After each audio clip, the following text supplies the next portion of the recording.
is we have to guide people, and we have to bring them from hope to belief. Because people who believe stay focused, and they build their dreams. Because they believe it's possible. Nobody likes to attempt anything they don't think is possible. They attempt things they believe they can accomplish. So we have to instill that belief in people. How do we do that? First, we've got to believe in them before they believe in themselves. Before they make their first presentation, before they call their first prospects, before they host their first event, before they ever stand up on a stage and do a presentation for the first time. You have to believe in them before they believe in themselves. You have to let them know that you believe in them. Sending them a card, sending them a note, an email, a text message, a phone call, recognition at an event, telling other people about them, edifying them in appropriate degree to the level that they can grow into. The recognition and the support and the notes are so important to what we do. You know, I can share with you a fascinating experience. I introduced network marketing to the country of Croatia, Slovenia, Bulgaria, and Macedonia.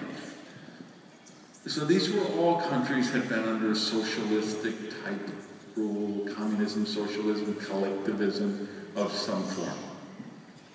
So I remember when I opened up Slovenia and Croatia, I did it for a huge multi-billion-dollar cosmetic company, which I'm sure everybody heard of Avon, right? It was a company my mother worked for, right?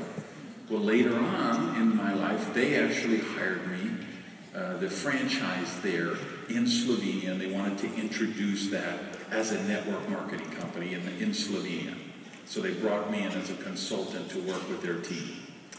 And I remember meeting with the first 10 or 15 people who were going to be the people who would open up that country. And I remember meeting with the first people in Croatia who would open up that country.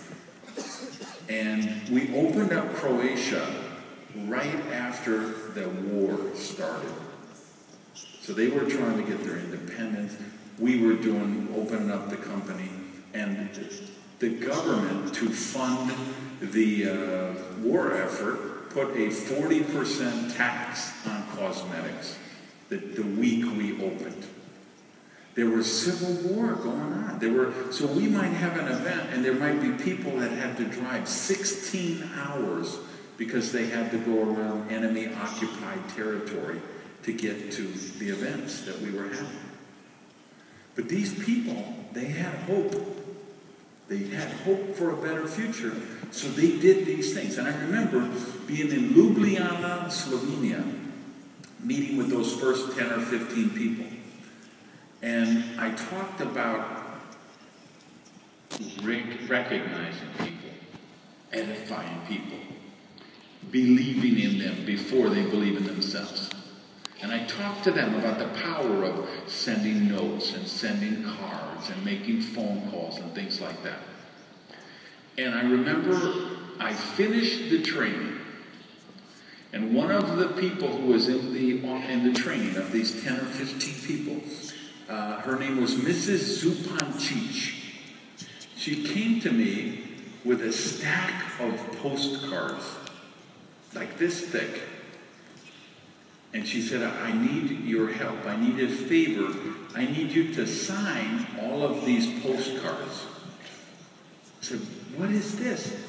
She said, well, you said And one of the things I had told them, their top rank was called a diamond director. So I told them, whoever sends the most cards and the most notes is going to be the first diamond director in the country of Slovenia. So at the break, she had gone down to the sundry shop in the hotel where we were meeting, and she bought every single postcard that they had for sale on the rack.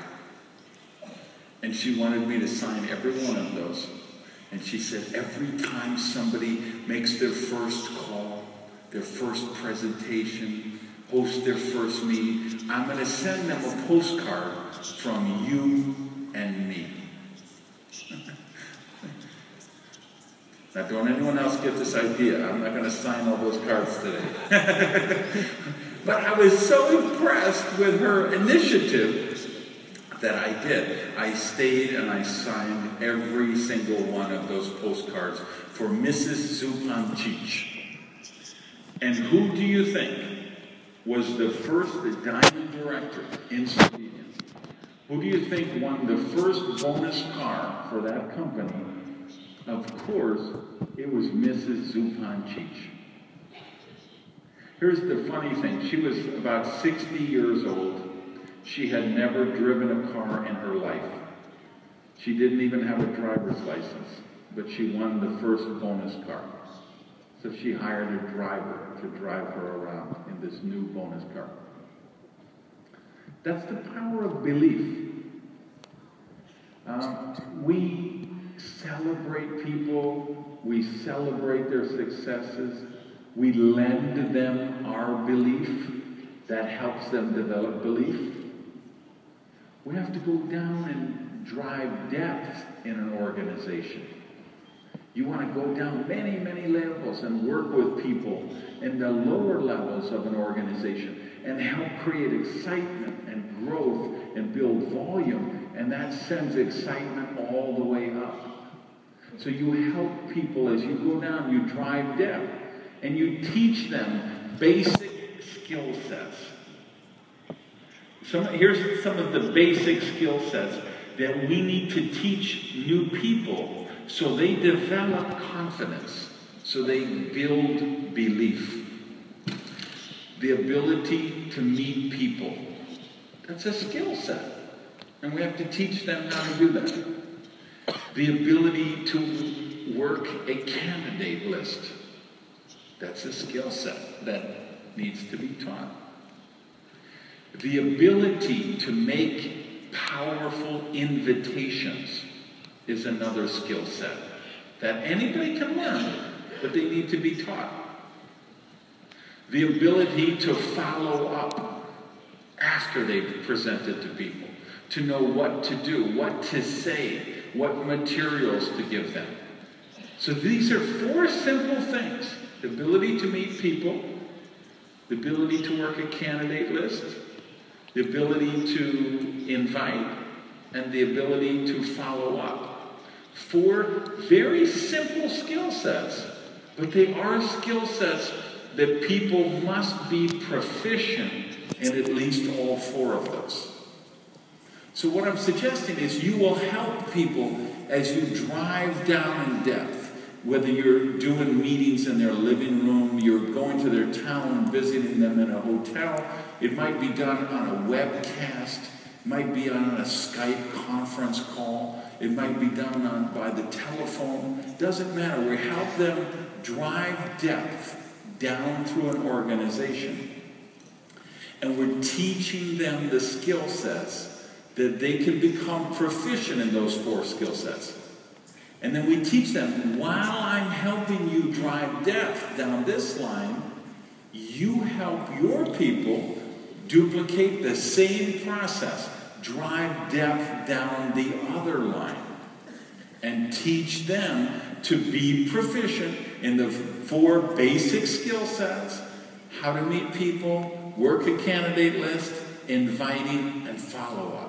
So they teach them those skills and they drive depth. And then we have the next generation of people duplicate the same process.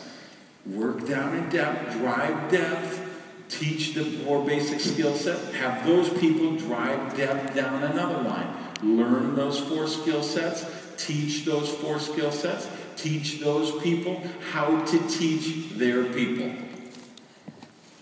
That's what we do in this profession. We teach people how to teach. That's where duplication lives. And that's where belief is built. Because when they start to see growth, when they start to see duplication, they start to see this really, really works. And when people see that this business really, really works, that's when they get belief. And once they have that belief, nothing will ever take them out of this business again. Now, I should know, because I'm a guy who struggled in the business. I struggled for 5 years in the business, losing money, buying products, buying tools, going to events, and always spending more than I made. I had hope, but I didn't have belief.